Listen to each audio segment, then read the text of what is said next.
ఒక రైతు కుటుంబం నుంచి వచ్చిన వ్యక్తి ముఖ్యమంత్రి అయితే ఎలా ఉంటుందో నిన్న చంద్రబాబు గారు నిరూపించారు. గతంలో జగన్మోహన్ రెడ్డి ఏదైనా ఒక కార్యక్రమం చేపట్టాలంటే దానికోసం పెద్ద పెద్దగా స్టేజీలు వేయాలి, కోట్ల రూపాయలు ప్రభుత్వ సొమ్ము ఖర్చు పెట్టాలి, జనాన్ని బలవంతంగా తోలుకురావాలి, ఇవి చూసేవాళ్ళం. పైగా గతంలో వరి పొలాలు దెబ్బతింటే జగన్మోహన్ రెడ్డికి సపరేట్గా స్టేజ్ వేస్తే ఆ స్టేజ్ మీదకి వెళ్ళిపోయి పొలాలను చూసి వెనక్కి తిరిగి వెళ్ళిపోయినటువంటి చరిత్ర గత ముఖ్యమంత్రిది. ఎందుకంటే ఆయనకి రైతు అంటే తెలియదు, రైతు విలువ అంటే తెలియదు. కానీ చంద్రబాబు గారు పుట్టిందే రైతు కుటుంబంలో, చిన్నప్పుడు రైతు పనులు చేసి ఈరోజు ఈ స్థాయికి వచ్చినటువంటి వ్యక్తి. దాంతో నిన్న జరిగినటువంటి అన్నదాత సుఖీభవ కార్యక్రమానికి ఏదైతే పిఎం కిసాన్తో కలిపి విడుదల చేసే కార్యక్రమం ఉందో దానికి నిన్న స్వయంగా గన్నవరం మండలంలో చంద్రబాబు గారు ఈ కార్యక్రమాన్ని ఉద్దేశించి పాల్గొనే ముందు రైతులతో ముఖాముఖి కార్యక్రమాలు నిర్వహించడం, స్వయంగా చంద్రబాబు గారే పొలంలోకి వెళ్ళి రైతులు ఏ విధంగా వ్యవసాయం చేస్తున్నారో దగ్గరుండి చూడటం, ముఖ్యంగా చంద్రబాబు గారు ఇటీవల తీసుకొచ్చినటువంటి టెక్నాలజీ, ఆ డ్రోన్స్ని ఉపయోగించి మందుల పిచికారీ వంటి విధానాలను చూసి ఆయన కూడా అబ్బురపడ్డారు. ఎందుకంటే ఆయన తీసుకొచ్చినటువంటి టెక్నాలజీ ఏ విధంగా ఉపయోగపడుతుందని స్వయంగా కళ్ళారా చూసి చాలా సంబరపడ్డారు. ముఖ్యంగా అందులో వ్యవసాయం చేస్తున్నటువంటి వ్యక్తులు, యువ రైతులు ఈ విధంగా వ్యవసాయం పట్ల శ్రద్ధ చూపటం అనేది అభినందించదగ్గ విషయం అని చెప్పి నిన్న చంద్రబాబు గారు చెప్పారు. ఆ తర్వాత సాయంత్రం రైతుల సమక్షంలో సగ్గా మామిడి చెట్ల కింద వేసినటువంటి చిన్న నులక మంచాల మీద కూర్చుని రైతుల సమక్షంలో మాట్లాడారు. ఒకేసారి చంద్రబాబు గారు మాట్లాడుతున్న సమయంలోనే దాదాపుగా 99.75% మంది రైతులకు డబ్బులు ఖాతాల్లో జమ చేశారు. ఆయన మాట్లాడుతున్న సమయంలోనే మొబైల్కి డబ్బులు పడినట్టుగా ఎస్ఎంఎస్లు కూడా వచ్చాయి. చంద్రబాబు గారు మాటల మధ్యలో ఒకసారి చూసుకోండి, ఈ పాటికే మీకు డబ్బులు వచ్చి ఉంటాయి అని చెప్పి ఆయన మాటల మధ్యలో కూడా చెప్పిన పరిస్థితి. ఒకేసారి సాధారణంగా గతంలో రైతులకు డబ్బులు వేయాలి అంటే అదొక వారం రోజుల ప్రాసెస్గా ఉండేది. కానీ 2.5 గంటల వ్యవధిలోనే 99.75% మంది రైతులకు అమౌంట్ వేయటం అనేది ఆషామాషి వ్యవహారం కాదు. ఎంత పగడ్బందీగా దాని గురించి ప్లాన్ చేస్తానో కానీ అది జరిగే వ్యవహారం కాదు. దాదాపుగా 47 లక్షల మంది రైతులకు గాను 2,600 కోట్లకు పైగా నిధులను అయితే నిన్న విడుదల చేయడం జరిగింది. మొత్తంగా 8,600 కోట్ల రూపాయలకు పైగా ఇప్పటి వరకు అన్నదాత సుఖీభవ పథకం కింద అయితే పిఎం కిసాన్తో కలిపి ఇవ్వటం జరిగింది. ప్రతి రైతుకి 20,000 రూపాయలు ఇస్తామని గతంలో ఎన్నికల హామీ అప్పుడు ఏదైతే చంద్రబాబు గారు ఇచ్చారో ఆ హామీలో భాగంగా నిన్న కేంద్ర నిధులతో కలిపి దాదాపుగా ప్రతి ఒక్క అకౌంట్లో కూడా 6,000 రూపాయలు నిధులైతే విడుదల చేయడం జరిగింది. ఈ సందర్భంగా చంద్రబాబు గారు చెప్పారు, సో అంటే మారుతున్న కాలానికి అనుగుణంగా వ్యవసాయ పద్ధతులు కూడా మారాలి. అంటే మనం కూడా టెక్నాలజీని ఉపయోగించుకుని వ్యవసాయాన్ని లాభసాటిగా మార్చుకోవాలి.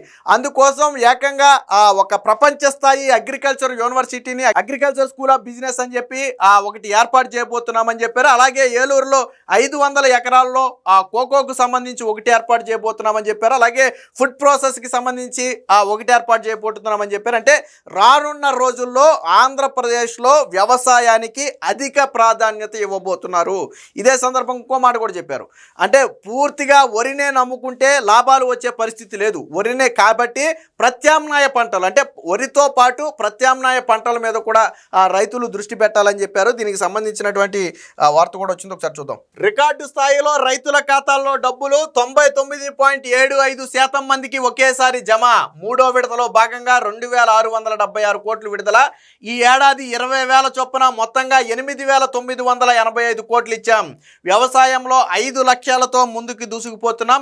పిఎం కిసాన్ అన్నదాత సుఖీభవ సభలో చంద్రబాబు గారు అయితే ప్రకటన చేశారు. నిన్న స్వయంగా రైతుల సమక్షంలో చంద్రబాబు గారు ఎటువంటి హంగు ఆర్భాటాలు లేకుండా సింపుల్గా రైతుల సమక్షంలో ఇక్కడ చూడొచ్చు అన్నదాత సుఖీభావకు సంబంధించి నిధుల విడుదలకు సంబంధించినటువంటి చెక్కును అయితే ప్రదర్శించారు. గువాహటిలో ప్రధాని నరేంద్ర మోదీ గన్నవరంలో తాను ఒకేసారి రాష్ట్రంలోని 46.85 లక్షల మంది రైతుల ఖాతాల్లో ఏకంగా 2,676 కోట్లను జమ చేశామని ముఖ్యమంత్రి చంద్రబాబు శుక్రవారం వెల్లడించారు. అన్నదాత సుఖీభవ మూడో విడతలో భాగంగా రికార్డు స్థాయిలో 99.75% మంది రైతుల ఖాతాల్లో ఏకకాలంలో డబ్బులు వేశామని, ఆ 0.25% మంది రైతుల బ్యాంకు సమస్యల వల్ల ఆ డబ్బులు జమ కాలేదు, కానీ మిగిలిన అందరికీ కూడా ఆ డబ్బులు జమ చేశామని, మిగిలిన ఆ సమస్యలు తీరిన వెంటనే వారికి కూడా ఆ డబ్బులు జమ చేస్తామని చెప్పి అయితే నిన్నైతే చెప్పడం జరిగింది. కృష్ణా జిల్లా గన్నవరం నియోజకవర్గంలోని సోరంపల్లిలో నిర్వహించినటువంటి కార్యక్రమంలో మాట్లాడారు. దీనికి సంబంధించినటువంటి మరొక వార్త కూడా ఒకసారి చూద్దాం. టెక్ బాటలో సాగుదాం, లాభసాటి సాగుకు పంచసూత్రాలు, అగ్రిటెక్ విప్లవంలో మైఫామ్ తొలి అడుగు, ఇండియన్ స్కూల్ ఆఫ్ అగ్రికల్చర్ ఏర్పాటు, వరి సాగులో అనుకున్నంత ఆదాయం లేదు, ప్రత్యామ్నాయ పంటలు కూడా సాగు చేయాలి, 47 లక్షల టన్నుల ధాన్యాన్ని సేకరించాం, 24 గంటల్లోనే వారికి డబ్బులన్నీ కూడా జమ చేసామని చెప్పారు. ఏలూరులో 500 ఎకరాల్లో ఒక కోకో సిటీని ఏర్పాటు చేయబోతున్నట్టుగా ప్రకటించారు. అలాగే కృష్ణా జిల్లా సూరంపల్లిలో ఇవన్నీ చంద్రబాబు గారు అయితే ప్రకటించారు.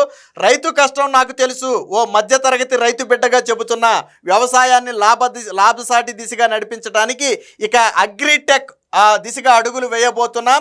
అగ్రి బిజినెస్ కోసం ఇండియన్ స్కూల్ ఆఫ్ అగ్రికల్చర్ను ఏర్పాటు చేస్తాం. సాగును సమూలంగా కొత్త పుంతలు తొక్కించడానికి పంచసూత్రాలతో ముందుకు వెళుతున్నాం. భవిష్యత్తులో ఇదంతా కూడా రైతులకు లాభసాటిగా మారుతుందని చెప్పారు. దీనికి సంబంధించిన మరొక వార్త కూడా చూద్దాం. సో ఇక్కడ చూడొచ్చు, సూరంపల్లిలో వ్యవసాయ డ్రోన్ను పరిశీలిస్తున్న చంద్రబాబు, ఏదైతే ఇటీవల డ్రోన్ టెక్నాలజీ వచ్చింది మనందరికీ తెలుసు. గతంలో ఏంటంటే చేలుకు పురుగు మందు కొట్టాలి అంటే ఒక మనిషి ప్రత్యేకంగా పవర్ స్ప్రే వచ్చినప్పటికీ కూడా ఒక మనిషి వెళ్ళి కొట్టాల్సినటువంటి పరిస్థితి, అది ఖర్చు ప్లస్ కొద్దిగా ఇబ్బందికరమైనటువంటి పరిస్థితి కూడా, వాళ్ళు మాస్కులు అవి పెట్టుకుని పిచికారీ చేయాలి. సో ఇప్పుడు అలాంటి పరిస్థితి లేకుండా డ్రోన్ సాయంతోనే అత్యంత ఖచ్చితత్వంతో మందులు కొట్టే పిచికారీ చేసే వ్యవస్థ వచ్చింది. సో నిన్న దాన్నే చంద్రబాబు గారు కూడా పరిశీలించారు. డ్రోన్తో పిచికారీ, అలాగే ఏఐ ఆధారిత కీటక గుర్తింపు వంటి అనేక విధానాలను అందుబాటులోకి తెస్తామని చెప్పారు.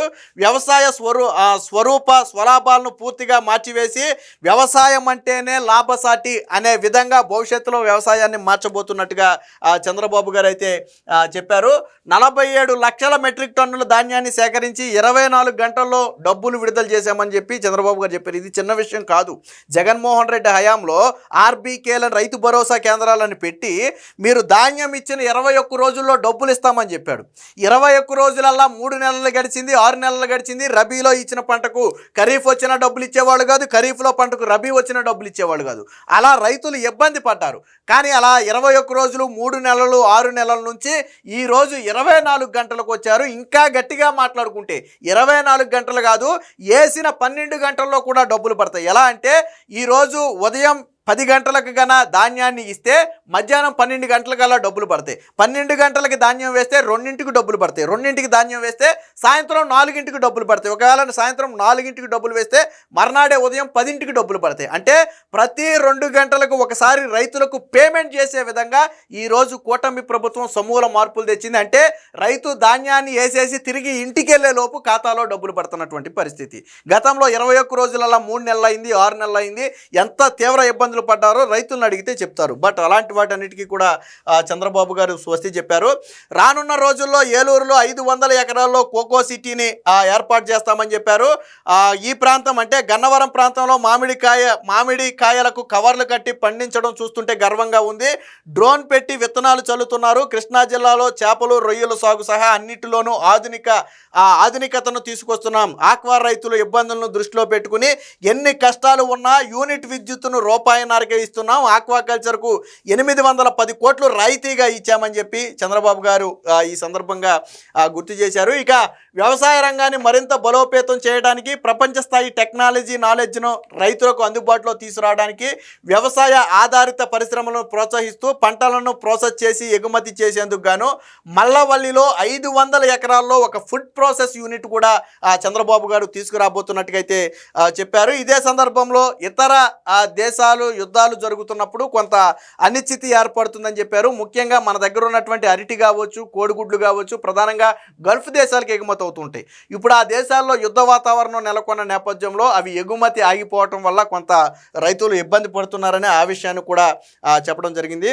వ్యవసాయ కుటుంబం నుంచి వచ్చిన ముఖ్యమంత్రి చంద్రబాబు శుక్రవారం ఓ రైతు బిడ్డల పంట పొలాల్లో తిరుగుతూ రైతులను కలుస్తూ గడిపారు. అన్నదాత సుఖీభవ కార్యక్రమం కోసం కృష్ణా జిల్లా గన్నవరం మండలం సూరంపల్లి గ్రామానికి వచ్చిన ఆయన అక్కడ రైతులను పలకరించారు.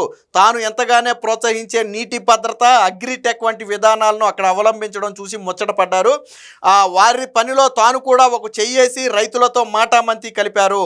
ముఖ్యంగా యువ రైతులు టెక్నాలజీని అందిపుచ్చుకున్న తీరును ఆయన అభినందించారు. డ్రోన్తో విత్తనాలు చదువుతున్న యువ రైతు తోట వడ్డీ కాసులను ప్రత్యేకంగా అభినందించి డ్రోన్ వల్ల జరిగే ఉపయోగాలు ఏంటనేది మిగతా రైతులకు కూడా తెలియాలని చెప్పి చెప్పడం జరిగింది. ఏదేమైనా మొత్తంగా చంద్రబాబు గారు ఇచ్చినటువంటి ప్రధాన హామీ అన్నదాత సుఖీభవ, ఆ హామీని అయితే చంద్రబాబు గారు నెరవేర్చడంతో పాటు వ్యవసాయాన్ని లాభసాటిగా మార్చడం కోసం అనేక కొత్త పద్ధతులను అయితే తీసుకురాబోతున్నారు. ఖచ్చితంగా రానున్న రోజుల్లో రైతులకు ఇది శుభపరిణామం అని చెప్పడంలో ఎటువంటి సందేహం లేదు.